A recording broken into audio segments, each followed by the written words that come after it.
Welcome to the first podcast. That's right. At the time of recording, at least, Mm-hmm. podcast is so new we don't even have a name for it yet. I've been thinking about it all week, man. I think it's just gonna come. It'll come to us. That's right. So, for me, for people that don't know, I'm Ben Seabrook, the owner of Seabrook Media and this fine, we'll call it an establishment. Yes, absolutely. Sure. Media studio. Yeah, and that other lovely voice you're hearing is none other than Jacob Waninger. That's right. Hey guys. Waninger. Waninger. That extra N always sneaks up on me. Just say it real fast. You're good. You know. But yeah, Jacob Waninger. I guess I'm been a friend of Ben's for quite a while, and kind of starting to tag along on a lot of your projects. So it's been fun. And I guess the first project we had was this trailer right here, huh? Yep, right where we sit. That's right. So for those that are unaware, we're sitting in what used to be just a metal bare bones cargo trailer. That's right. And don't regret it at all. A lot of work, but yes, we started with nothing but just metal walls and an empty trailer and turned it into a full-time studio. Mm-hmm. Studio, office, workspace. I still struggle. I end up just calling it the trailer. The trailer. Every time. Yeah. I mean, we're good at coming up with names, we aren't got we? to come up with a cooler name for that. We still got to come up with a name for the podcast. We got the podcast and the trailer. Yeah. So the trailer we started, in June? Yeah, midsummer. Really hot. It ended up taking us longer than expected, but right. We still made pretty good time, really. Absolutely. Like 2 months? Yeah, 2 months of just that we were able to dedicate a good amount of time, some 3 or 4 weeknights. Yeah, so when we say we're 2 months, we're not working on 8 hours. We both have full-time jobs and families and stuff. Absolutely. So we're not talking about 8-hour work days. No. We're talking about 4 to 5 hours every afternoon. It's in the summer, so it's not getting dark until 8. So we're pretty much working until dark. Mm-hmm. 3-4 days a week, something like that. Yeah, something like that. Took some breaks in there. Yeah.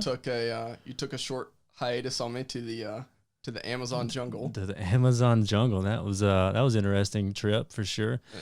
It was an awesome trip. I mean, we flew into Lima, Peru, then went to Iquitos and did some mission work from there. It was awesome. We spent 4 nights in the jungle itself, just kind of living like the locals. Yeah. Slept in hammocks.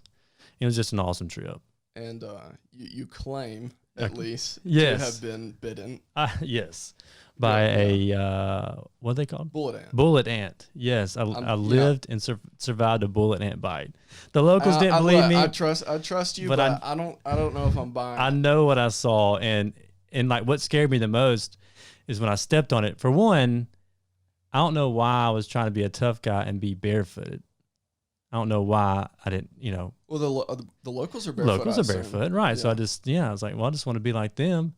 So I took off. I was going to, take a bath at this stream, and I was on this hiking trail, and stepped down. I remember when I stepped down, I felt the bite, and then when I pulled my foot off, I saw this huge black ant, and I think just knowing what it was scared me more than like the bite. But the bite was intense. I mean, it was a day and a night of heat, itching, pain. I mean, my foot felt like it was on fire. But I will say, maybe it didn't get me like really good because it wasn't about my foot. I don't know. He just got a little nibble. Just a little bit of just barely tick. So ironically, we're both fans of the Meat Eater podcast. Yes, love the Meat Eater Steve podcast. Ranella. So I didn't realize I heard him recount his story of Ben.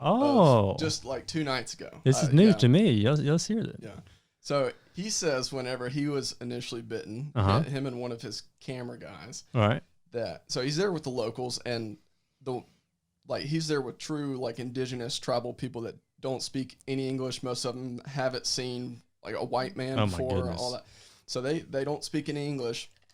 And he said it was awful enough that he was just trying to, any way possible, ask them, was he going to die? Oh, nice.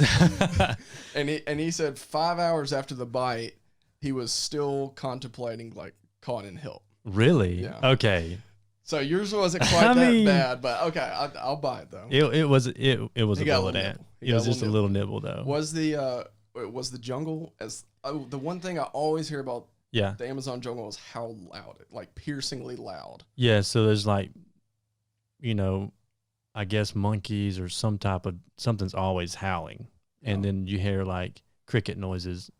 I don't know what frogs. I mean birds. Yeah, and what I remember, we did like a little night hunting adventure, which we didn't come back with anything because it was raining, and the locals said it's not any good when it's raining just because you can't hear, you can't see. But what I remember most about trekking through the jungle during the night was just the denseness of the forest. So like there's like ferns and trees growing on themselves, and just like you can't, like in our woods you can maybe look and see a ways through the underbrush. Here it's just massive. Our woods being Alabama. Right. Home and native Alabama. That's right. But so it's got to feel like it's just closing in on. Oh yeah, and the paths are just barely big enough to walk on. I mean, it seems like the jungle's just taking over all the time. So what were you hunting? Anything? I think the locals were they don't. They'll kill anything. I mean, they were looking for rats, anything. Yeah. So, yeah. And you did a little bit of fishing too. A little bit of fishing. We did have some good luck fishing. So, when we were down there, it was supposed to be a dry season, but they've had a lot of rain, and so the lake that we were fishing was way out of its banks, and so we gave it a try, and one of the guys that went with us brought all the gear, and we didn't know what to bring, so we just brought the whole tackle box. I mean, we had soft plastics, we had spinner baits. I mean, we're just bringing a bunch of like bass gear, and then he also brought some like musky stuff, and that's what we ended up fishing with. Some like these huge just spinner baits, and so that's nice and flashy. Oh, mine was bright pink. Yeah, it was bright pink, and so we were fishing, man, and I was pumped to catch. I was wanting to catch something, and I was really wanting to catch a peacock bass. That's like the prize down there, the peacock bass. And like I said, we didn't catch many, but I ended up catching 2 peacock bass. And the big prize to me, I caught this. I threw out there, and I was just slow rolling it back, and something hit, and it rolled, and I swear it looked like a tarpon. It was that big. And when I saw it, and I started fighting, and kept jumping. And what's fun about the Amazon and fishing somewhere you haven't fished before, like you're like, I don't know what this is. I'm just gonna keep reeling on it. Yeah, like everything's a mystery. Yeah, everything's a mystery. So man, we got it up.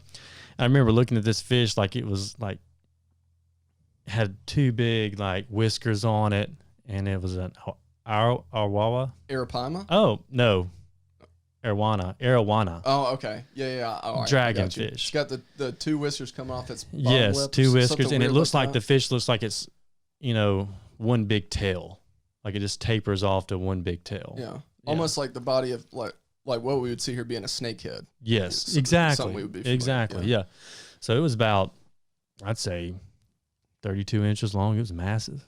And you don't throw anything back in the Amazon, man. We took that back. Eating everything. Oh, man, they were excited. And it was phenomenal. So the fish itself was phenomenal. It was. How did I assume you let them prepare it? Well, so we had some interpreters go with us, and I don't know if the locals would have prepared it this way, but we actually fried it. Oh, okay. Yeah. That's not what I would have expected. Yeah, batter, eggs, and some milk, and went to town. That does sound pretty good. It was delicious. So, but these people, they're not, they still got housing and stuff, right? Yeah, it's huts. It's very poverty. It's huts. They got somewhere dry to sleep, but they don't have, this particular village we went to had, 1 motor canoe, and so I guess they would go to downriver or upriver to some bigger villages to get, supplies, maybe rice, sugar, stuff like that. Was it what you expected going in? I really didn't have. I think I have an idea. So you're probably thinking that we were when I say villagers, you're thinking of people that are like extreme, like native, like uncontacted. So these people had like T-shirts on, you know, like they were clothed in current clothes. So it wasn't like deep. That there are uncontacted tribes in the Amazon, which is crazy to think about. Yeah, I mean, these people don't even know we're having this podcast. Yeah, like I mean, not very many. Not many people at all know we're having this podcast. podcast. Maybe my wife, but that's about it. We've and I don't even like. How did we get on the whole podcast? Because I mean, in an era, I mean, really, it's kind of crazy to think about. Podcasts has not been around for very long. No. I mean, I guess since the start of iPods, probably was when the term podcast was initially coined, and. I mean, I would say of all the media platforms, it's probably the one that has been, I don't want to say oversaturated, but I mean, probably anybody oversaturated. Can jump. Yeah. So, I mean, I don't really know what our goal is here. Besides, we just thought it would be a cool idea. We wanted to do something to kind of like kick off the whole, kind of celebrate. Absolutely. We did. Finishing up the trailer. It was a lot of hard work. Yeah, I say finish. We still got. Yeah, we kind of still got a little bit of work to do. But. Yeah, I mean, you were in a pinch to get in here. So, but yeah, about this trailer, man. I think I remember day one, was taking on the plywood off. I was gonna ask you. Yeah. What do you think was? That was the most aggravating thing. The toughest part of the trailer build, and that was probably it. Yeah. But these guys, whoever put this up, man, they used some weird voodoo screw, voodoo screws on here, man, that didn't have threads, and there was no way of getting these off without a crowbar, each one. I would agree that was probably the hardest part. But I mean, besides that, for people that might be considering doing something like this, what would you? I mean, if you could pre-order. If your plan is to take the plywood off as soon as you get it, just go ahead and get it without it. Yeah, just get it without it. Get them to just haul it in here, and you just buy it without it put up. Yeah, that's probably better. Just say go ahead and get the walls and the trim and everything you normally put in there. Just lay it on the floor. Yes, because we spent 2 days on that. Way more time. Yeah. Than absolutely. I mean, I had planned like an hour or two. An hour, yeah. I mean, I had the impact drill ready to go. We were going to knock this out and start putting insulation. We ended up double crowbarring, just yanking the suckers off. Yeah, that was awful. And not to mention, you're sitting in a metal box. Oh, what was that temperature? June or July? Yeah. So we got Jacob's. We got your laser temperature reader. I want to say it was like 130. It was like 130 on the walls. Yeah. And then just the ambient temperature inside was still like a solid 115 or absolutely. 120. It was warm. It was very warm. Yeah. But once we got past that, what was kind of, next. So for me anyway, I don't like, this is not my forte. Yeah. I don't do the construction and renovations and stuff like that. So growing up, my dad knew how to do all that stuff. I think he just knew that I would have no interest in it, and he's right. I mean, really. You did good. From time to time, I like to. Yeah. I mean, we would be working on something. I'd be like, why did my dad not teach me that? But then I'm thinking back, this floor there's no way I would have. Yeah. But I would say a lot of people probably don't have some of the knowledge that you have. So in your profession, you know how to do the electrical work and the AC, which the AC was kind of a different beast. Yeah, altogether. It was. I mean, the RV world is a different world than the residential commercial, HVAC stuff. But as long as you get the concept, and it's really just, I'm looking up at it now because we got one one more piece of trim to put up. Right. But it blows cold, kind of heat. We put a little heat element in it. Yeah, it's working good. So at the time of recording this, it's like 35, 40 degrees outside, and you hear the heat's not on or anything. Has the heat been on since we've been out here at all? No. Man, wow. But okay, so we'll start there too. Okay. We did insulate the whole thing. We did, and the floor. Yeah, we insulated the flooring, the walls, the ceiling. Yeah. I mean, you name it. Yeah, and then. But it's not like crazy insulation. It's what. R7.5 in the walls, and then R5 in the floors and ceilings, something like that. And then what did we put 2-inch foam board, or was it 1.5-inch foam board on the ceiling? So I don't know what that R value was. Maybe 7. You maybe said it's 7. It was 5 or 7. Yeah. Like that. So it's pretty, and it's sealed up tight. I mean, we we caulked every joint and foamed and with some of the spray foam yeah, insulation the spray foam to fill in the gaps. Yeah, I mean it's not, maybe it's tight. Yeah, I mean we took our time. I feel like we did our due diligence to at least do it correctly. Yeah, for the most part. Yeah, it turned out really well. Yeah, and for anybody that's wanting to jump in and do one yourself, I mean, go for it. I mean, it's good. This is a good little project to learn how to lay flooring, how to paint. I mean, I'd say for me at least, like kind of the ongoing theme throughout the whole process was, that's not as scary and difficult as I thought it was. Yeah. I mean, for whatever reason, electricity still scares the heck out of me. You can't see it. It'll hit you. Yeah. But, yeah, I think, and this was somewhat challenging for me in a way that, much like the projects I've done, I've always had my dad around and I've always helped him, so this was kind of our project and something that we didn't call for backup too much on. So I learned a lot too on this thing. I mean, I never really cut down a door. That was my first time to do that, but I've seen it done. It was just, getting the courage up to do it yourself. Yeah. Which, and your dad was kind enough to build the cabinet. Oh yeah. That's, which is he knocked that out. Help. They look great. So yeah. The cabinets really kind of took it to the next level. Yeah. These are, I don't think you can, these are custom cabinets. Maybe here. not be able to see on these, camera angles or see if you're listening to this on iTunes or Spotify or something. But for a long time, we just had this desk, this computer desk, which was the most important part for me. Right. Because I'm a full-time photographer, which I also have a full-time job at a corporate office. But for my side business, I'm doing it, I've got to do it all on my own computer, on my own time and stuff like that. And with us being in the phase of life that we're in, young, married, with young children, we've already moved 3 times now since we've been married. Yeah. And so the most frustrating part was not having my office for a month, 2 months. Yeah. I mean, whenever we move. And so that ends up putting me way back on video projects and photography projects and stuff like that. So I had to think of an option because, I mean, it's inevitable. We're going to move again. And when that time comes, I can't be 2 months again without my office set up. So now you can just hook up to it and pull it wherever you want to. Yeah. So I've got all my computer stuff, my monitors, everything that I need to edit on. Yeah. Right here, which is awesome. And thank you for absolutely. Jacob did all this basically out of the kindness of his heart. Yeah. Yeah.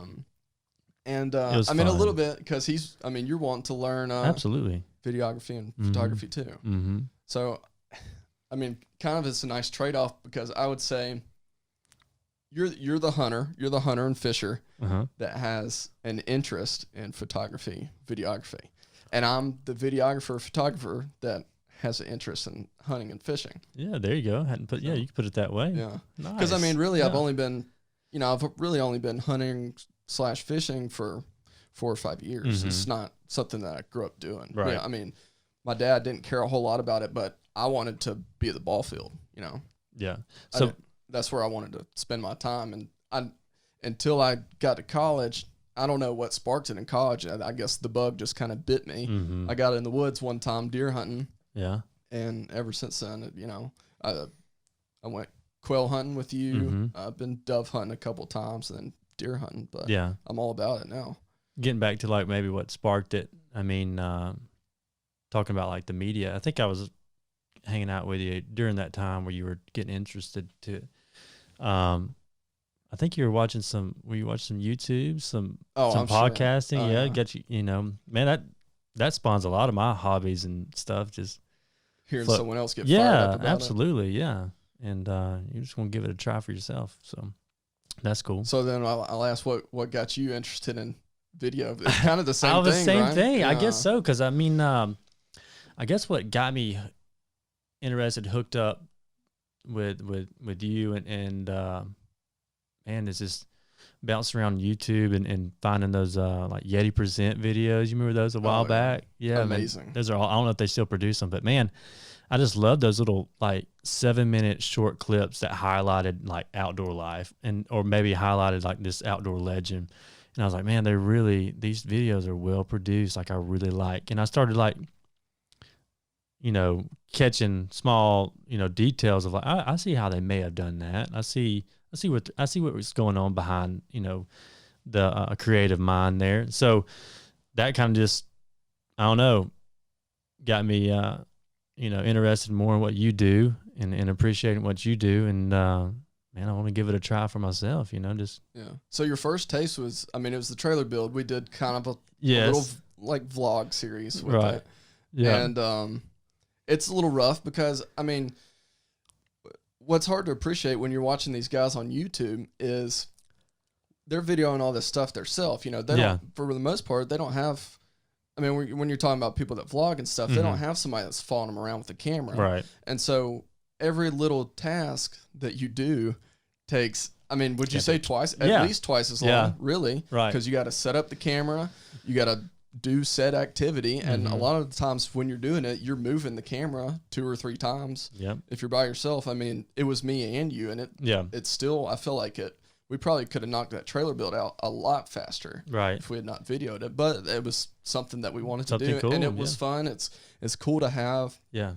Especially when I go back and look at it now, I kind of can't, like, it's hard for me to believe what this thing started out as. Right. Just a piece of metal. Yep. Yeah, and now I'm sitting in here every day using it. Yeah, you're putting as a lot of time office. in here. Absolutely. I tell you, 2 things that was funny is like when we were doing the vlog this summer and people were watching it and really liking what we're doing, and I'm like, if you could have saw the behind the scenes on that shot, sometimes it wasn't as professional as you think it may have been, or you don't know how many times we try to like say that, and some of them were just like, that was just videoing while we were working, nothing special. And the second thing I think I remember getting into the video world was, you remember that trip that we went and camped in the Little River Canyon up in Fort Payne, Alabama. Mm-hmm. So that was a camping trip, was supposed to be just a camping trip. Well, Ben brought his buddy Josh, and y'all brought those cameras, and like they filmed the whole time, and like y'all were constantly like, "Hey Jacob, walk up that mountain and then come back down." Somehow or another, you always end up being the model. Yeah, so y'all made like a 2-minute highlight reel of this camping trip, and my goodness, we were like, "Jacob, put your hand in that water, let it fall off your fingertips." Like, what? All right, that's good. Next shot. You don't have to make it sound so creepy. It was. It is. There's no avoiding it. But yeah, that was my first little go at a video. Yeah. But you were a good sport about it. Yeah. And hey, get some cool shots, Like me, I've been doing videography for 6 years now, and I hate being on camera, really. Yeah. I'm just as uncomfortable as you are starting the trailer build, and it's really your first time to talk to the camera. It's a different thing when you're talking to a camera. Yeah. It's just different. I always go to a smile. I don't know why. Like I just like nervously smile. Like a cheesy just a grin. cheesy smile. Yeah. Like I don't know what to do. It's better than some of the other options. Yeah. But it is hard talking to a camera. There's no avoiding it. It's way different from. I relate it kind of to like I somewhat have a fear of public speaking. Mm-hmm. And so when I go to talk to a camera, it's kind of the same. Yeah. It's kind of the same feeling, really. And I think it's just one of those things that the more you do it, the more you get used to it, and then it just kind of, by the end of the trailer build, we didn't really think about it that much. You know, you just kind of hit record and say this or that, and then move on. So how do you do, like, on like your weddings and stuff? How do you get the bride and groom and the the parties that be to feel comfortable with you? You only got 8 hours to do it. You got any tricks? 99% of the time there's a photographer there. Gotcha. And the photographers are usually the ones that are bossing people around. Gotcha. Which I love. Yeah. So I let them tell, the wedding party or whoever what to do. And I'm just kind of in the background. You're just doing like highlight shots. Yeah, because and for video too, like you don't want people posing.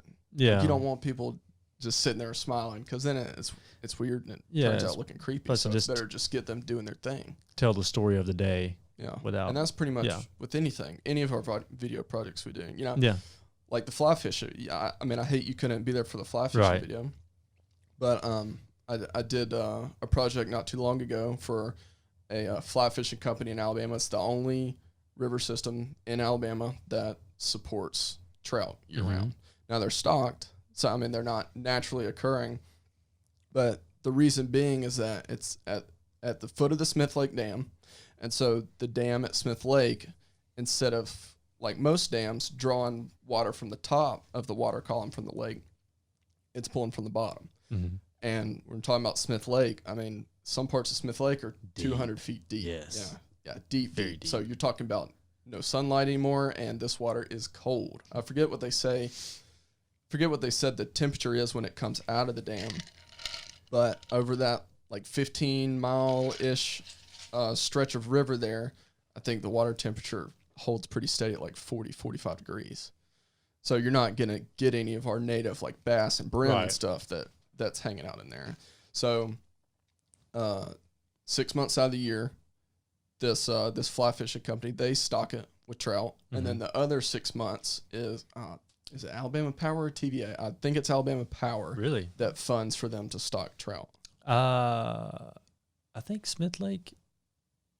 Yeah, maybe Smith Lake is Alabama Power Lake. Yeah. Yeah, I want to say it's Alabama Power. I could be wrong on that. We have a lot of water generators here in the state. Yeah. So anyways, I mean, the whole point of that being that I pretty much just showed up. I told them to let me know when they were going to have a client fishing. And I said, basically, like, ignore me for the whole day. Just pretend I'm not even there, which is, I mean, hard when you got people following around with a camera. But I kind of just hang back. That's kind of how I shoot all my projects. I just hang back and let them do their thing. And so, like in this case, they're teaching the client somewhat how to cast, how to throw a fly rod. It's totally different from throwing normal gear. And, they're catching fish and doing their thing. And came out to be a pretty cool project. I loved it. It was a great video. I think you may have been looking off the dam of the rushing water. Yeah. And then that's where you put your like Seabrook Media Presents, I think. I just love that shot, man. How did you get that? I mean, was that a drone shot? What was that? I'm trying to remember. I know what you're talking about, but I'm trying to remember because I flew the drone, and actually it was probably the most terrifying drone experience I've ever had. Oh yeah, I think I remember you telling me this. Yeah, I think I told you a little bit about it. But so where this river is, it's right next to the power plant, and so you've got this. It's 3-phase power, right? That's what they call it. Yeah. Which is, I mean, the big boy. That's the big boy stuff. Yeah. So it never occurred to me that 3-phase power is putting off, I guess, electromagnetic force currents, field, stuff like that. Yeah. Frequency. So I fly the drone, and where we are, we're probably a half mile from the actual dam itself. But when I say next to the 3-phase power, I mean I throw a rock and hit it. Really? So we're right there, right on it. So I'm flying the drone, everything's fine, and then I take off towards the dam, and I finally get to the dam, but to get to it, I've got to put that power plant in between me and the drone. No. And so when that happens, when it mediates us, the feed cuts out entirely. I've never had that happen. Like your screen went blank on your phone, it just says I forget exactly what the verbiage was. Lost drone. Yeah, essentially, we've lost all connection to your drone. Yeah, good luck. That's all it says. Let's go ahead and buy another one. Right. Well, that's what I'm thinking at the time. So, luckily, technology is so insane at this point that it's got a safety feature on it, where as soon as it realized that I lost connection to it, I guess it just started flying back to me. Yeah. But I'm sitting there for a good 2 to 3 minutes, which at the time felt like 30 minutes to an hour. And I'm just thinking, well, crap. And this is at 6 a.m. This is before the project really got started. And so I'm thinking, what a crappy way to start out this project. And then right as I'm walking back to the car to just throw the controller in the car, I just hear buzzing, and here she comes. And I look up, and it flew over, came right back, and landed right next to me. Yeah. I mean, so you were able to get that shot from that drone, like the one you're talking about. I'm pretty sure it came from the drone. That was a great video, man. Great people. I mean, awesome people. What they have up there, I think it was Riverside Fly Shop. Riverside Fly Shop. Yeah, They're good. That was a really good thing. Something kind of like a hidden gem here in the state, you know. Right. And I know you have a little bit of experience fly fishing. That was, my first experience. I've only fly fished kind of, I've done it some ponds and stuff. Then I took it down to the Gulf one year and caught a few off from the surf. It's fly fishing. It's an art. I mean, it really is. There's a whole lot to it. You know, you got the different weight rods. So the higher the weight of the rod, and that's just kind of like thicknesses and stuff, and length. You know, the more sturdy the rod is, the bigger fish you can land with it. So, and then you have different dry flies and wet wet flies. You got the fly line, and then from the fly line to the fly is the tippet, and that can be different thicknesses and tapers, and there's all kind of stuff, man. It's unreal. Too much to keep up. Yeah, I remember one time I went fly. I did go fly. I'm leaving out. I did go fly fishing in Colorado one time, and what was cool about that trip is we had a hike down, and I forget what river. It's been so long. I forget what little river stream it was, but it was catch and release only. And we got down there, and he was kind of setting up the rod and tying the fly, and he put what he calls a strike indicator, right? It's a bobber. It's a bobber. And I just got the biggest kick out of that because we're from the South, right? And we just call them bobbers or corks. But and that's kind of one of it's strike that's one indicator. of the things but that's kind of just unique to the fly fishing community. They have some things that it's a bobber, but they call it a strike indicator because it sounds a little more sophisticated. And it does indicate a strike. I mean, I have to give them that. Yeah. I mean, what does a cork do? Technically, they're not wrong. Right. Yeah. And, man, he tied on this little fly, and I was like, this guy thinks like I can't fish. He don't know what I'm doing. He don't think I know what I'm doing. I was like, I know how to fish. I mean, honestly, this fly was so tiny. And, you know, but anyway, man, those big rainbow trout were eating that up, man. It's like matching the hatch, whatever, you know. Right. Whatever that's they another do. Thing. So you're not just throwing out random lures. I mean, you know, I don't want to generalize and say like you do in bass fishing, because there's an art to bass fishing too. Yes. With gear fishing, I guess, as the fly fishermen would call it anyway. Yeah. But when they say matching the hatch, it's whatever the larva is that season, or the bug that's spawning that season. That day, yeah. Yeah. Even or that day. Yeah.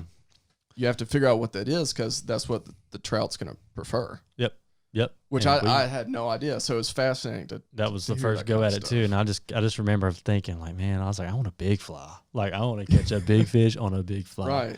But we were catching them monsters on just a little speck. I mean, couldn't barely see it, but it looks like a little gnat. So I mean, some of them do. I like it. It was awesome. But so another thing that I kind of learned from this whole experience was, so I joined a fly fishing Facebook. Oh group, man. Right. They have going into this, because I didn't want to go into it totally blind. Yeah. So I wanted to read up and know a little bit about it. So I watched some videos on fly fishing and stuff. And one thing that I heard several people say was that the fly fishing community they like to separate themselves from the rest of the fishing community. They kind of not like elitist, but they do kind of look purist. Yeah, pure. Okay, that's the perfect word for it. I mean, yeah. They and it was interesting because I asked Mary Carroll, one of the guides on this trip. I asked her about it, and I said, so is it a bad reputation that fly fishermen get, that they kind of look down on gear fishermen, or what? Gear fishermen. On gear fishermen. Yeah, okay, I didn't know that. I didn't know that term. Especially like bass. Okay. Especially bass. But anybody that's going to throw like a spinning reel or open face reel or something like that. And she didn't really answer me. she kind of just laughed. She did what you just did right there. She kind of just laughed and kind of smiled and said, "No, I mean." Yeah. But then from being in that, wrapping back around to my original point, being in that Facebook group, I don't know if it's just that group. Those guys were jerks. I mean, I saw some notifications pop up, and I look at it from time to time, and they were if you got something wrong, they would let you know. Oh, so they were quick to correct you. They're critics of their own group too, huh? Yeah, I would say so. And so they're purists, man. Like they're fishing, I mean, I guess one would say you start out with like a Zebco 33, right? Then you work your way up to a spinning reel, then a bait caster, then if you're bored with that, then you just want to their catch it on a argument fly. is legitimate that fly fishing is more difficult a lot of times. I would say so. And from watching those guys reel in those trout, I mean, there's a lot to it. You got to figure out which way the fish is going. You got to keep the line, because they're very line shy too. Yeah. So you have to be careful about where your line's floating. I mean, maybe this is just an obvious thing, but it just kind of came to me. But like, I guess the art and the reason for fly fishing is you have to have a heavy line to throw the tiny fly. Like, you can't sit there and throw that tiny fly on an 8-pound test line. Mono line. Yeah. So I guess you're really casting the line more than you are the fly. I mean, that's the reason for it. I don't know. Maybe that's an obvious thing that I just had a epiphany there. Yeah. That's fly. We're gonna call it that until maybe I'll Google it later. I like it. It sounds good to me. Sounds logical to me. Mm-hmm. But I mean, even that. So their frustration, at least with this river system in particular, is, it's just open to the public. So it's not like you can say, you can only fly fish. You can only throw a fly rod here. So, and I think you could keep up to 5 fish per day. 5 trout? Yeah, it was a lot. Wow. I know the guy, like Mary Carroll, one of the guides, she was quick to say that's too many. Yeah. That's too many fish to keep. And, I mean, by 9 or 10 a.m., there was 50 or 60 people down there fishing. And I would say they were in the minority throwing the fly fishing gear. So what would the other guys throw in? I mean, those gear some people guys. were throwing like, the gear fishermen there. Yeah. I mean, there were people, like you said, with the Zebco throwing like power bait and stuff. Okay. And, I mean, the trout just eating that too, huh? Yeah, and people throwing worms. I mean, you name it. And so Mary Carroll's, I mean, she said people come down there, fish for 30 minutes, get their limit, go home, come back the next day. And so like it's hard to keep the fishery, like that population healthy when people are just going down there wearing them out. No wonder they have to stock it every year. No, every month. Every month. Yeah. Once a month. Maybe need to reduce that to maybe 1 fish. I mean, that's what I was thinking from watching them, and the guides themselves. They don't let anybody keep them. Yeah. And in fact, Brandon, the other guide, he was even saying that, in his opinion, those trout really aren't even good to eat. Because they're coming from a hatchery. By the time they get there, I mean, they're not minnow size. They're a lot of them are already a pound or so. And so they've been in this hatchery where they're not like really swimming and doing everything like they normally would. So their flesh is kind of soft and a little bit soggy, and it's not like a wild trout. Right. But one thing that I will say, this river system looks like a place you would expect trout. And one thing that Mary Carroll says in the video that we did is trout never live in an ugly place. That's true. Which How about that? That's poetic, isn't it? So you can probably testify that. Yeah. Seeing that you. Oh yeah, when I was in Colorado, it was beautiful. I mean, you got just in a canyon, you got big boulders in the stream. I mean, it's beautiful, man. I mean, it really is nice. I think down there, didn't you say since the water's so cold, and summertime here in Alabama is really upper 90s and fog, right? I mean, every day, no matter what, fog on the water, because that water's freezing cold, right? And then by like 9 or 10 a.m., once the sun comes up and things start heating up, you mix that cold water with the hot air, you get like this crazy fog every single day. Yeah, and it was really like kind of strange, really, to be in it, almost a little like haunting. Yeah, because it's like your visibility is still decent, but as far as lengthwise or distance wise, but everything's just kind of shrouded a little bit. Yeah. So I don't know. It was interesting, but fly fishing is something I could definitely see myself getting into. Yeah. And I'm saying that at a time in my life where I'm trying to get into a bunch of stuff. You got all this free time, man, Yeah, so much free time. But I'm still, wanting to get into duck hunting too, which is come on over. That's really your field. That is my passion, man. I love duck hunting. Love everything about it. Like, man, and once that bug gets you, you get caught so bad. I mean, what is it? What is it about duck hunting though? I don't know. I mean, I can tell you. I can tell you what it is right off the bat. For me, having been one time with you. Yeah, we didn't even kill anything. Didn't even kill anything. No, barely saw stuff. But for me, I barely even saw ducks. But for me, I had like my real only experience over the past 3 or 4 years has been deer hunting. Mm-hmm. And to me, like a big antlered deer or an elk or something like that, something's got some big old antlers. It still doesn't get any cooler than that as far as just the animal itself. Yeah. But for the experience, deer hunting, you can't make any noise. You're sitting dead still. It's freezing cold. And like, I don't want to come off like a pansy, but my feet get so cold every time. I don't care what sock. I don't care what boot. Yeah.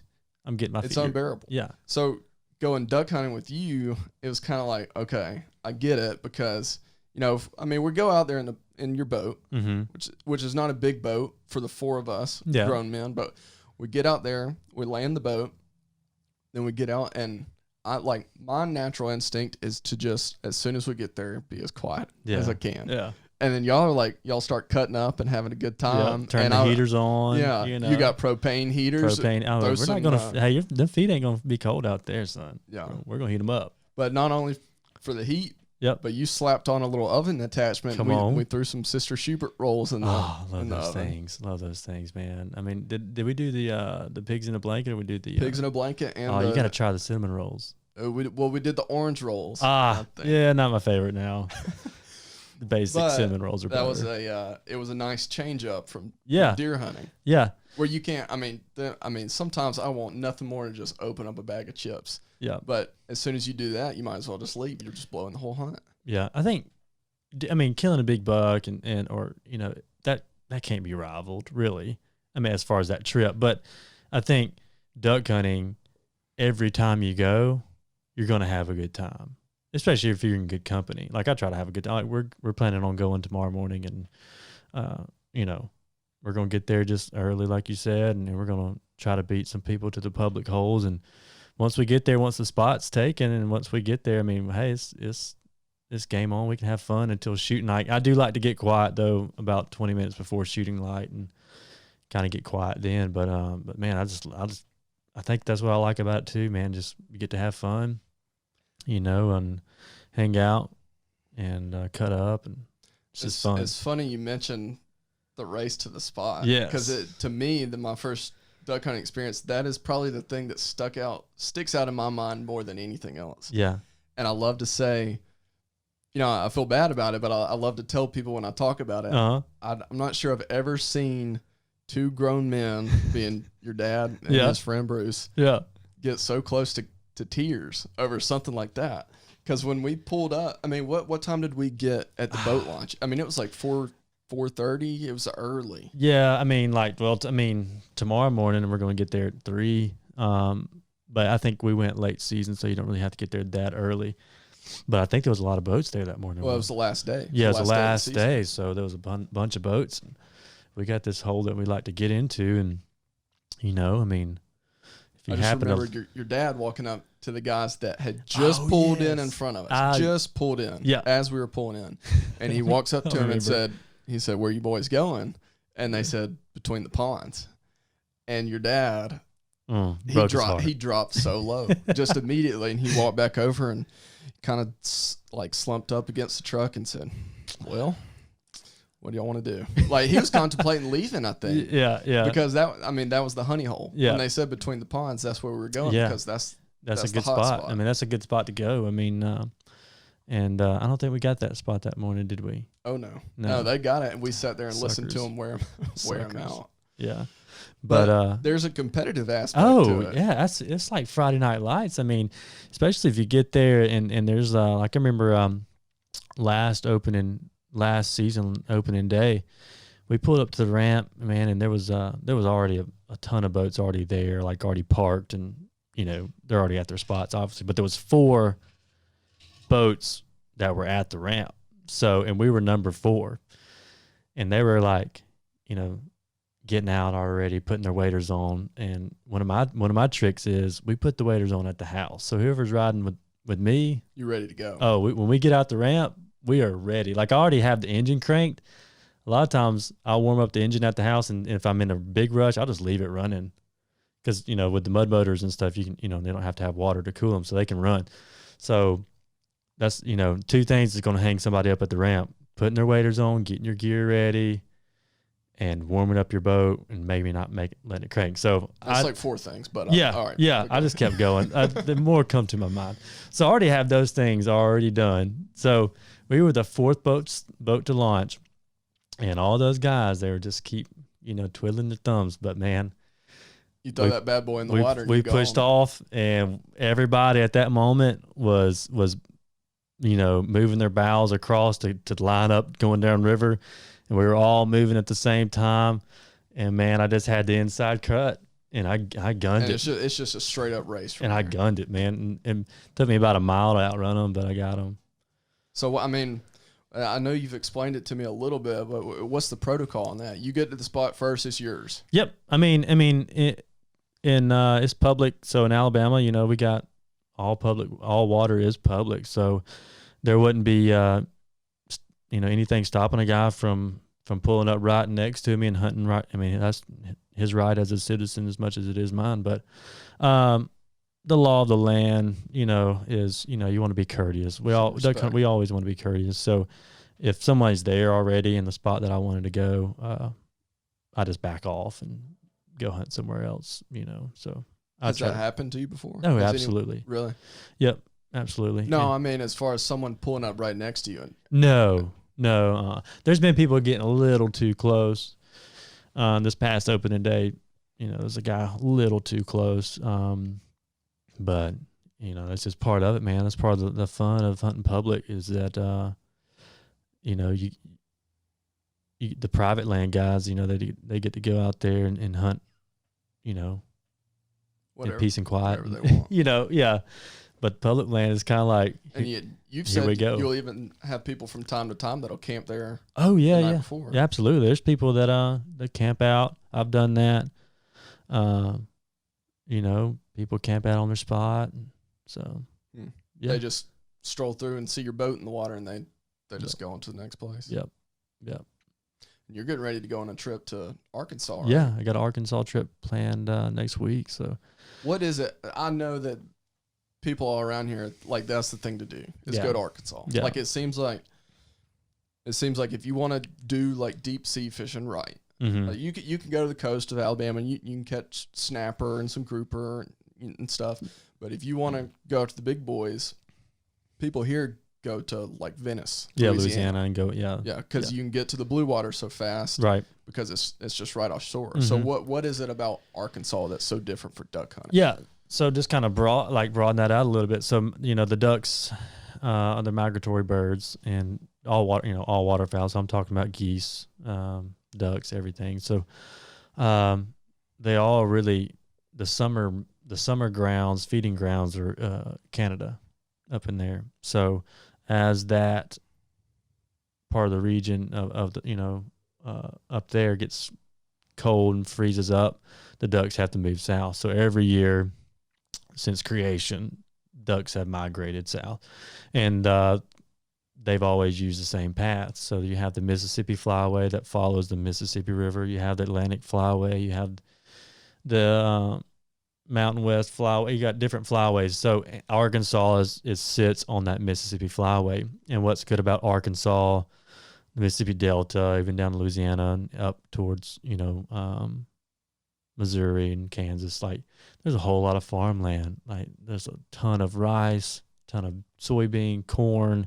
So it's beneficial for the ducks too, because when they migrate, they're hungry, and like that's where they go. There's a ton of food there. So, and Arkansas they got a really good public land and resources. They do a lot with flooded timber, and that is their, you know, tourism almost. So they put a lot of effort into making that a really good duck capital of the world, really. So here in Alabama, you look up in the sky and you don't really see migration. You go out there, when you look up, you're seeing the actual migration taking place. I mean, you're just all over the place. Yeah, you're seeing birds and flying south in the classic V, Part of the problem we got now, because we're supposed to be gearing up and getting our minds to go out and shoot a duck hunting video tomorrow. Right, and there's just not a lot of ducks here. They're just not here. So we're just postponing that and we're pushing it back. But but we're gonna go. We're gonna go in the morning, give it a shot. We'll see what happens. So. Well, I mean, what time of year you typically expect them here, like in numbers? They were here a few. They were here. We had good numbers in November before the season started. We had a really cold front move in, and it got super cold here. And I know a lot of ducks made it to the area. I was doing a little bit of scouting, and man, I was really excited. I was like, man, they're here. But it warmed back up up north, and there's not a lot of enough food to keep them here. Here in the state, so they reverse migrated really, and they move back up to the feeding places and up north. So they'll do that. They catch drift of a warm front. They might not fly all the way back up to Canada, but they're going to fly over to the Kansas, Missouri, places like that. Yeah. Just waiting on that cold weather. Waiting on the cold weather. That's what we need. We need to get a push. So we had one little system come in earlier in the week, so maybe they'll push a few more ducks down. We've been waiting on weather for a while now. I know, man. It's finally getting here. Yeah. But everything that me and you want to do video-wise is at this point weather dependent. Right. Season dependent. I mean, hunting season is here, but it doesn't really get going until the weather gets right. Right. And that, that's kind of where we want to take, Seabrook Media is in the hunting world, right? If you want to for the most part. touch on that, Yeah, we've got we've got the video that we were talking about. We were supposed to be shooting tomorrow with Coosa Bend Kennels, which they train dogs for, I guess, one of the biggest. Would you say that Dream Ranch is one of the? Yeah, I know. He's one of the biggest hunting locations. Here. Yeah, hunting lodges. Yeah, I guess in Alabama. So that's probably next on the agenda, and probably some more podcast. I mean, we think we can get we could get some really cool guests too on the podcast. Absolutely. I mean, the guy from Coosa Bend, I think obviously would be really cool. Yeah. To talk about the dog training process and what he does. Yeah. But it's something that we definitely look forward to doing, and I've had fun doing it for my first podcast. Yeah. And I hope it was half as entertaining to listen to or watch if you're catching us on YouTube or whatever. But I guess be on the lookout for us going forward. And if you have any good name suggestions for the podcast, and certainly shoot it our way. Anything nature. I hate to just call it Seabrook Media Podcast. Yeah, we definitely need to be better, something better than that. If we're gonna claim to be the creative type, we got to come up with a little more creative than just my company name. Yeah. It'll come to us. It'll come to us. No worries, man. Appreciate anybody that stuck around this long and listened to us ramble about kind of just a plethora of things. We didn't even come into this with. We had no notes. We just turned on the mics, notes man. or anything. I loved it. Jacob walked in tonight. I said, "Look, we're just gonna go hot mic and see what comes out. It might be a bunch of crap, and we may never post it anywhere. But it's something that we've thrown around the idea of doing for a long time now. We talked about the trailer build for a long time, and I guess both of them kind of came to fruition at the same time. That's good. So we had fun doing both of them. So thanks again for checking us out, and we'll catch you next time. We'll see you guys.